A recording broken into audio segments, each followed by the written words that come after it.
Aquí comienza Nuestra América, transmitiendo desde RTV, más internacional en Colombia. Radio Martí presenta Nuestra América. Un encuentro con la realidad de nuestros pueblos para ver más allá de la noticia. Una mirada directa a lo que pasa en Nuestra América.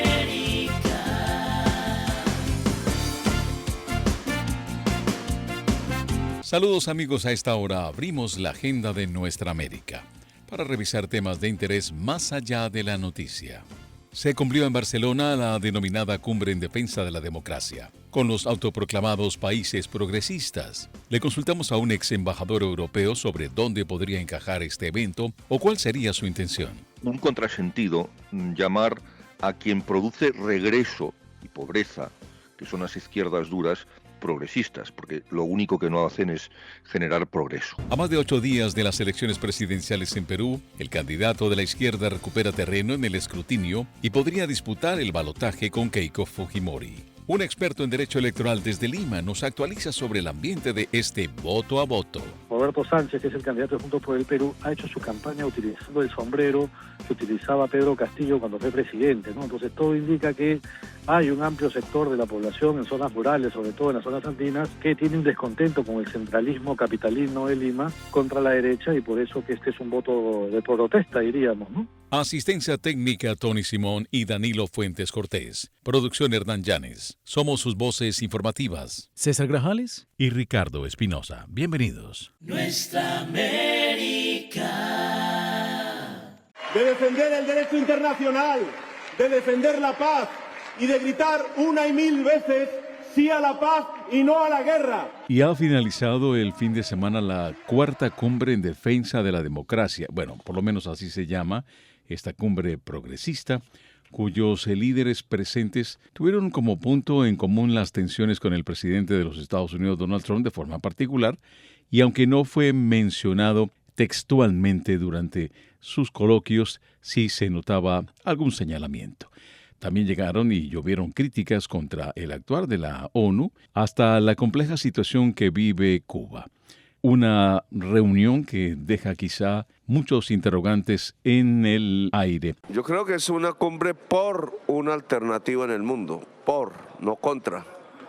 Una alternativa política la llamó el presidente de Colombia, Gustavo Petro, uno de los asistentes, y también otros mandatarios que se hicieron presentes, la presidenta Claudia Sheinbaum de México, el presidente de Brasil, Luis Ignacio Lula da Silva, el presidente anfitrión, Pedro Sánchez, y por supuesto también el presidente de Uruguay, el presidente Orsi, como otro de los llamados a ser de cabeza de este evento.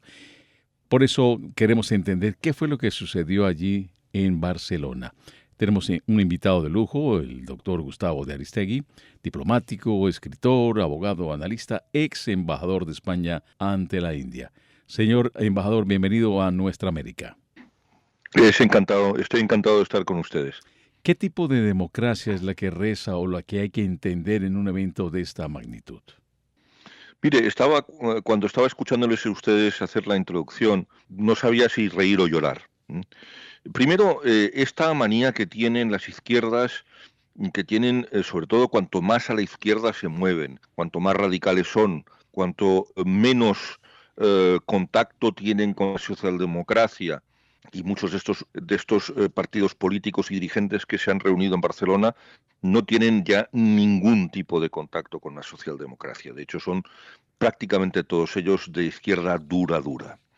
Las izquierdas tienen un tic autoritario. Me parece un contrasentido llamar a quien produce regreso y pobreza, que son las izquierdas duras, progresistas, porque lo único que no hacen es generar progreso. Y lo segundo es que difícilmente se puede entender que alguien quiera respetar la democracia o que quiera promoverla cuando en muchos de los casos de los dirigentes en cuestión pues hay una especie de apropiación absolutamente avariciosa, sin límite, por el poder, por conquistar y por ocupar todas las instituciones, por tratar de erosionar los controles y contrapesos propios de la democracia, y sobre todo la separación de poderes, que es lo mismo que lo anterior, pero en fin, establecido en términos teóricos. En España, por ejemplo, en España se ha intentado controlar el Consejo General del Poder Judicial, que es el gobierno de los jueces. Se controla hoy con una mayoría de izquierdas el Tribunal Constitucional, que es el órgano de garantía. Y, por ejemplo, en países que tienen un Tribunal Constitucional es un órgano absolutamente sagrado, donde solo van los mejores juristas, los mejores magistrados, los mejores fiscales, que saben que van a estar por encima de toda tentación ideológica, que van a estar por encima de cualquier veleidad de cercanía con el poder establecido, para dictar a favor de la ley, de la Constitución, de la democracia, de las instituciones y de los ciudadanos. Embajador, se busca desdibujar el concepto occidental de lo que se conoce como democracia política, con todos los atributos universales, la libertad de los derechos fundamentales. ¿Qué vacío deja un evento como este cuando se enfatiza que la desigualdad, por ejemplo, es el principal caldo de cultivo para el autoritarismo y la extrema derecha? Bien, pero es que nadie habla de la extrema izquierda, por ejemplo. La gente que estamos en el mainstream, ya sea desde el centro izquierda hasta el centro derecha, pasando por el centro puro, somos gente, y yo no pertenezco a ningún partido político, simplemente me adhiero a lo que decía mi padre, que decía que los seres humanos podemos ser apartidistas, pero muy difícilmente podamos ser apolíticos. Todo el mundo algún tipo de tendencia política tenemos, ¿no? Bueno, pues yo me siento una persona del mainstream, como usted estaba muy bien definiéndolo. Francamente, cuando un medio de comunicación como ustedes o un analista como yo, que es diplomático de carrera, que ha sido embajador de España, que ha estado en política, yo he sido diputado 12 años, tenemos que volver a explicar las cosas que son elementales, que son la base fundamental de una democracia.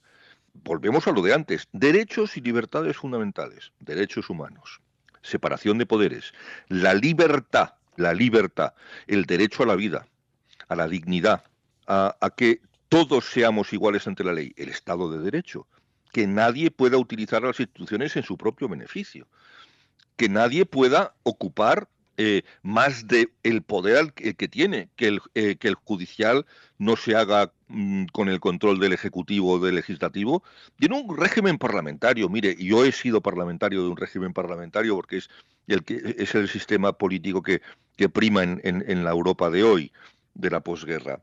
Obviamente un sistema parlamentario, el Ejecutivo, sobre todo cuando tiene una mayoría absoluta, tiene preeminencia sobre el Legislativo, porque obviamente de la mayoría del Legislativo sale el Ejecutivo. Sí. Pero a nadie se le ocurre, no se le pasa por la cabeza, en Dinamarca, en Suiza, en el Reino Unido, en Alemania, incluso en Francia, porque tiene un régimen semipresidencialista, no se le ocurre a nadie conquistar, ocupar, doblegar, utilizar como arma el Poder Judicial. Y eso lo están ustedes viendo en los regímenes de la izquierda, y obviamente pues pasó también en la Hungría de Víctor Orbán. Pero ¿por qué estamos criticando solo la extrema derecha? ¿Por qué no criticamos la extrema izquierda? ¿Por qué no criticamos el origen terrorista del propio presidente Petro? ¿Por qué no criticamos y olvidamos que el presidente Lula estuvo en la cárcel por corrupción, condenado en firme por un tribunal independiente de su propio país? ¿Vale? Después ha ganado las elecciones. Sí. En España misma, con los problemas de corrupción que tiene el presidente del gobierno, sus dos números su esposa también, sucesivos, su esposa, su hermano. Pero es que lo más gordo es que José Luis Ábalos, secretario de organización del Partido Socialista, después Santos Cerdán, secretario de organización del Partido Socialista, los dos están en la cárcel y no pasa nada. Y las encuestas de opinión le siguen dando al Partido Socialista entre 100 y 110 escaños, asientos en el Congreso de los Diputados de España, que es quien elige al presidente del gobierno, de 350. Muchos me parecen. Quiero proponer una declaración en contra de la intervención militar en Cuba, que el diálogo y la paz prevalezcan. Doctor de Aristegui, la presidenta de México, Claudia Sheinbaum, que quizá fue la voz más activa en favor del régimen cubano, en Barcelona propuso incluso una declaración para rechazar cualquier intervención de tipo militar contra la isla. Luego del ejemplo dado por la administración Trump con lo que le pasó a Nicolás Maduro, las operaciones en Irán. No es posible. Yo estoy preocupado con Cuba, muy preocupado con Cuba. Cuba tiene problemas, pero es un problema de los cubanos. No es un problema de Lula, de Cláudia y de Trump, es un problema del pueblo cubano. Lula da Silva dijo que admitía que Cuba tiene problemas, pero que es un problema de los cubanos. Y Sánchez... Pero qué disparate, de verdad. Sí, sostiene Sánchez que Cuba debería decidir su destino, pero ninguno se atrevió a pedir la liberación de los presos políticos. Pero ¿cómo van los cubanos a decidir su propio destino si llevan bajo la bota de hierro de un régimen comunista, marxista-leninista desde enero del 59? Si fuera una democracia popular, como dice Gustavo Petro, o el propio presidente del gobierno español, o la presidenta de los Estados Unidos mexicanos, francamente, ¿de verdad alguien puede decir, sin sonrojarse gravemente, que que los cubanos pueden decidir su propio destino? Ahí manda un partido político que tiene sometido a las Fuerzas Armadas, que tiene sometida a las fuerzas de represión, la policía, el G2, la inteligencia y los chivatos, ¿verdad?, de los comités de defensa de la revolución, que tienen sometido a 12 millones de cubanos. Esa es la realidad. Pero claro, quien defienda el régimen cubano se está retratando. Mire, yo tengo, mi abuelo materno era mexicano. Un hombre con un patriotismo y un orgullo de sus orígenes mexicanos extraordinario. Trabajó toda su vida en Venezuela, donde contribuyó al desarrollo económico y urbano del país de una manera ejemplar, construyendo decenas de barrios en todas partes, autopistas, carreteras, puentes, represas, etcétera. Bien. Le digo esto porque lo que voy a decir ahora de México no es una cuestión que se diga ni desde el resentimiento, ni desde el desconocimiento, y mucho menos desde la falta de cariño, de admiración, de respeto y de amor por México. Sí. México, gracias a una clase política de extrema izquierda, el señor AMLO y la señora Sheinbaum, se ha convertido en algunos de los estados de ese extraordinario país, que es el país de habla hispana más grande del mundo, y que ha producido algunos de los líderes culturales más extraordinarios del habla hispana. Es en muchos de sus estados hoy un estado fallido, donde gobierna el mal, donde gobierna el narcotráfico, donde gobierna los asesinos en serie de los cárteles, donde la crueldad infinita que se extiende más allá de las víctimas directas porque luchan contra el terrorismo, el narcoterrorismo, y se extiende a sus familias cercanas o lejanas. Debería empeñarse más la presidenta de México en solventar los gravísimos problemas de su país en vez de meter la nariz en los que no son su país. Doctor Aristegui, nos queda un minuto y quiero aprovecharlo para sencillamente no ir y no dejarlo por fuera, pero allí también, muy cerca de esta cuarta cumbre, se realizó la movilización global progresista, el segundo encuentro, impulsado obviamente por el PSE, Partido Social Obrero, el Partido Socialista Español, debo decir, la Internacional Socialista y la Alianza Progresista. ¿Usted cree que hay una arremetida de la izquierda desde Europa debido al espacio que se ha perdido en Latinoamérica, en algunas democracias que han vuelto y están tratando de patalear para buscar alguna ventaja? En un minuto quisiera conocer su opinión. La derecha no lidera, la derecha languidece. No importa, por tanto, que griten, ni cuántos bulos inventen. Mire, se lo doy en términos irrefutables. Cuando dice el presidente del gobierno español que la derecha está en regresión, la derecha democrática, esto se lo pongo en términos de población. De los 550 millones de habitantes que tiene la Unión Europea, 410 millones están gobernados por coaliciones de centro-derecha, centro y derecha o conservadores. Y solo 80 millones están gobernados por la izquierda. Ahí está todo dicho. Una respuesta muy matemática y respuesta que agradecemos a nuestro invitado aquí en Nuestra América, el doctor Gustavo de Aristegui, diplomático, escritor, abogado y analista. Habrá mucho más que conversar porque esto no termina aquí, un tema candente que ha sido esta puesta en escena de una izquierda que ahora se autodenomina gobierno progresista. Un gran abrazo, doctor de Aristegui. Un gran abrazo y siempre que quieran ustedes estoy a su entera disposición. Gracias.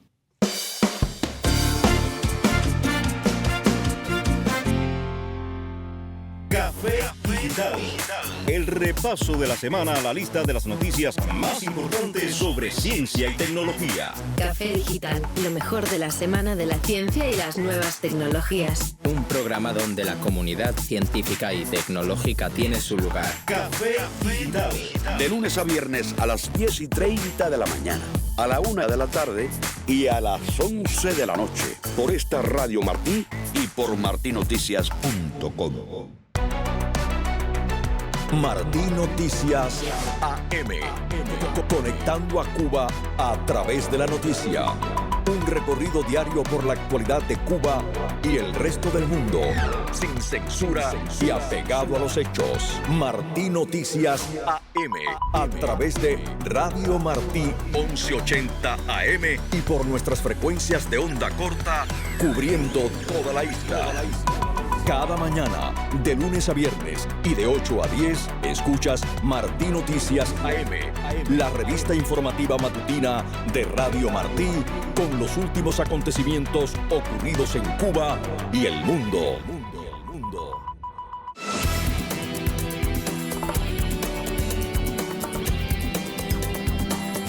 Nicaragua al día, un espacio de Radio Martí para comentar, analizar y debatir las noticias más recientes sobre Nicaragua.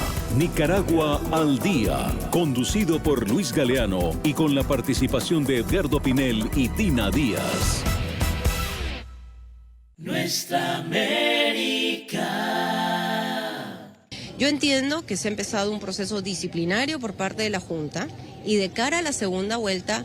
Perú parecía encaminado a una segunda vuelta predecible, pero en cuestión de días el escenario político ha cambiado. Hoy ya no hablamos solo de fragmentación, sino de un giro político inesperado que podría redefinir completamente la elección del 7 de junio. Un candidato que no estaba en el centro de todas las apuestas. Hoy está a décimas de cambiar el rumbo del país. ¿Qué pasó? ¿Y qué significa esto realmente? Para analizar este nuevo panorama electoral en Perú, hemos invitado a José Manuel Villalobos, abogado peruano, en vivo desde Lima, Perú. Bienvenido, señor José Manuel, ¿qué tal? Muy buenas tardes a todos los oyentes de tu programa ahí en Miami, desde acá de Lima, José Manuel. Los saluda, gracias por la invitación. Le saludamos Ricardo Espinosa, César Grajales para Nuestra América. Señor José Manuel, ¿estamos viendo simplemente un ajuste del conteo o esto es un cambio de fondo en el mapa político de estas elecciones en el Perú? Bueno, en realidad ha sido la sorpresa que aparentemente Juntos por el Perú pase a la segunda vuelta, ¿no? En las encuestas previas. Recuerda que en el Perú una semana antes de la elección ya no se pueden conocer encuestas.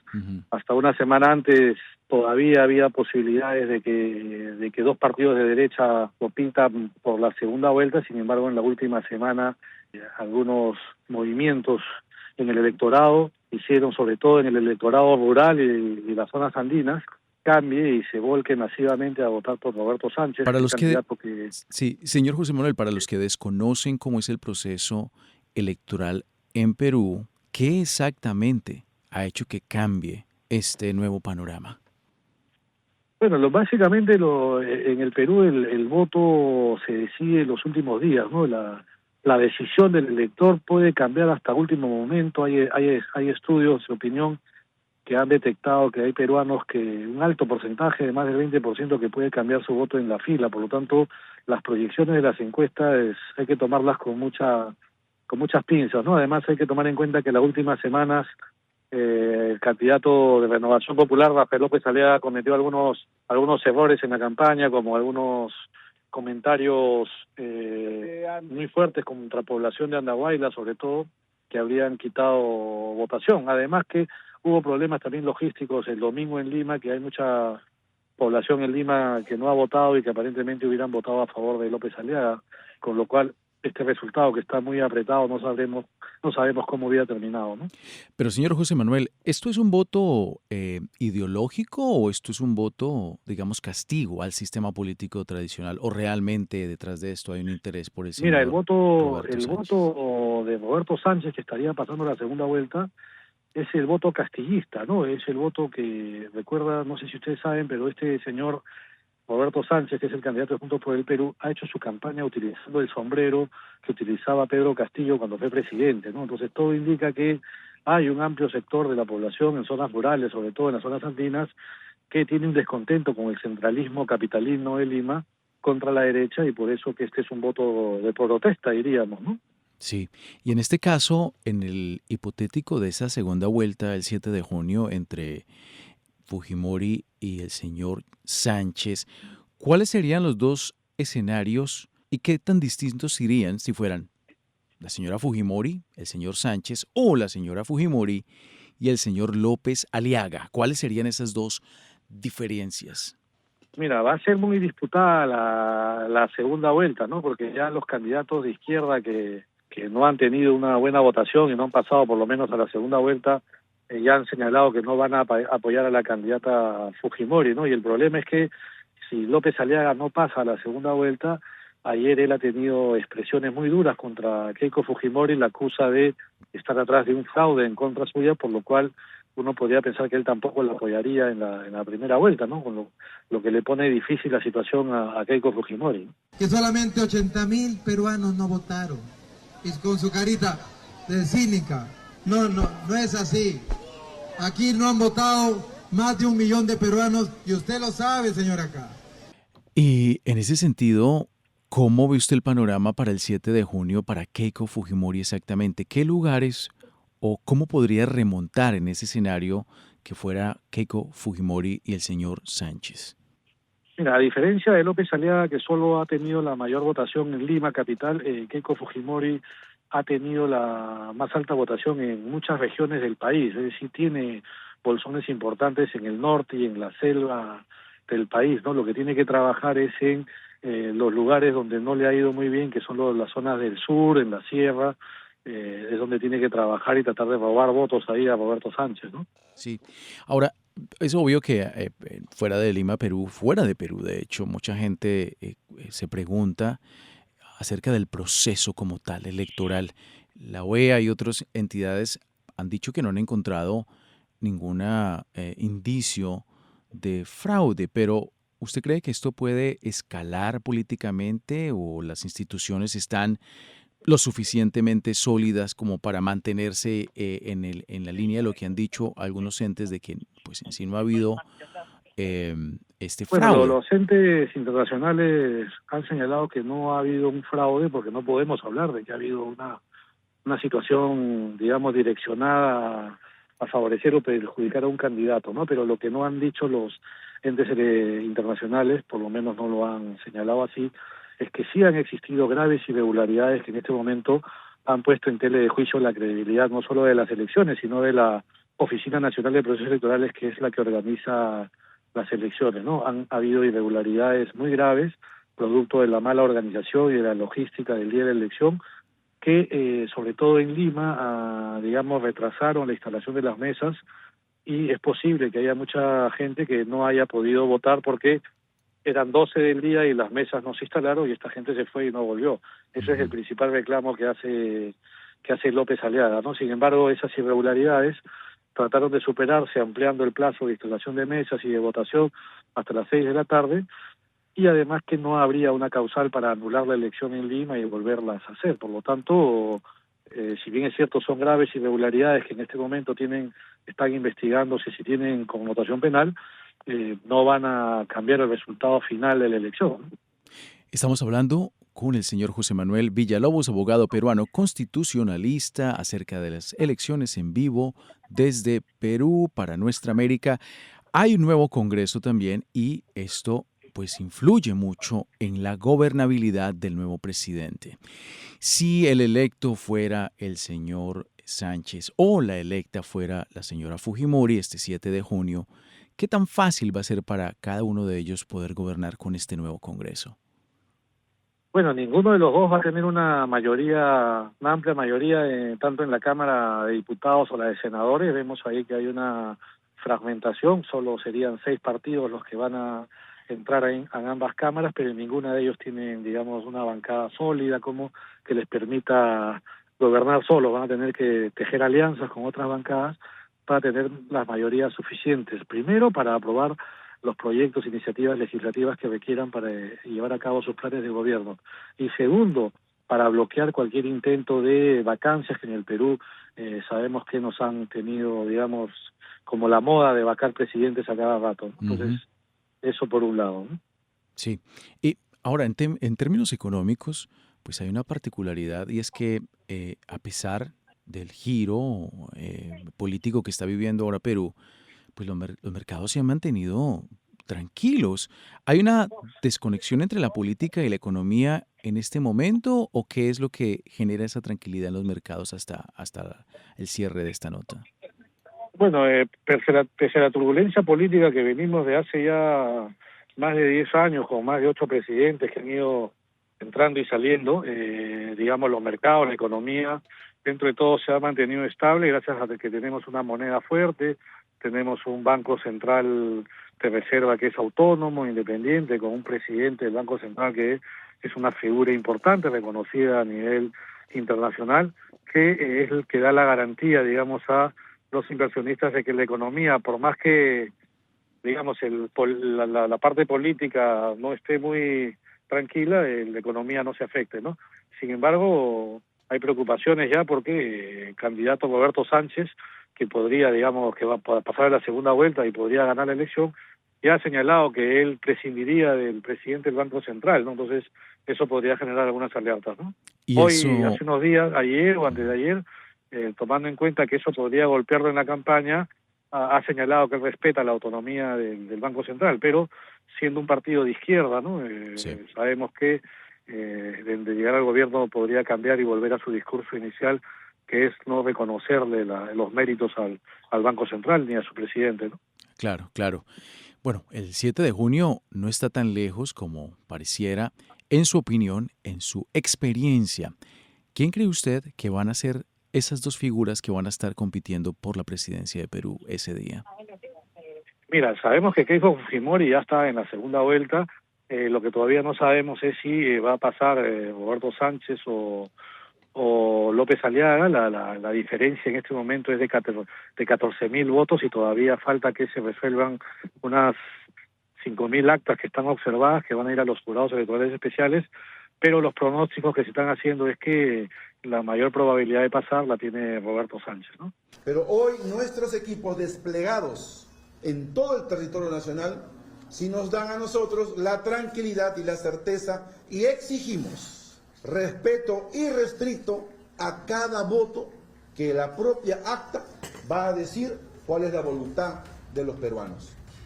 Ahora tengo una pregunta. Ese 7 de junio, después de que cierren los centros de votación, ¿usted cree que se va a saber con claridad quién va a ser el presidente, o esto tomará días, como esta segunda vuelta?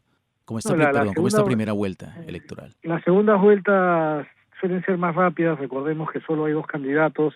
El trabajo de tanto del conteo de los votos como del llenado de las actas es mucho más fácil. Creería que, digamos, el mismo día en la noche podría saberse ya con una aproximación casi certera quién es el ganador de las elecciones. No va a depender si la diferencia entre uno y otro no es muy ajustada, como pasó en el 2021 y el 2016 con Keiko Fujimori, con Castillo primero y luego con PPK, ¿no? Uh-huh. Bueno, hablábamos en vivo desde Lima, Perú, con el señor José Manuel Villalobos, abogado peruano, constitucionalista y experto en derecho electoral, acerca de la segunda vuelta para la presidencia en Perú. Gracias por estar con nosotros en Nuestra América. Gracias a ustedes. Hasta otra ocasión. Gracias. Terminamos aquí otra edición de Nuestra América, un vistazo a temas de interés más allá de la noticia. Donde le traemos los mejores analistas invitados para que usted entienda lo que está sucediendo realmente en nuestra América. Estuvimos acompañándoles con mucho gusto. César Grajales y Ricardo Espinosa. Hasta pronto.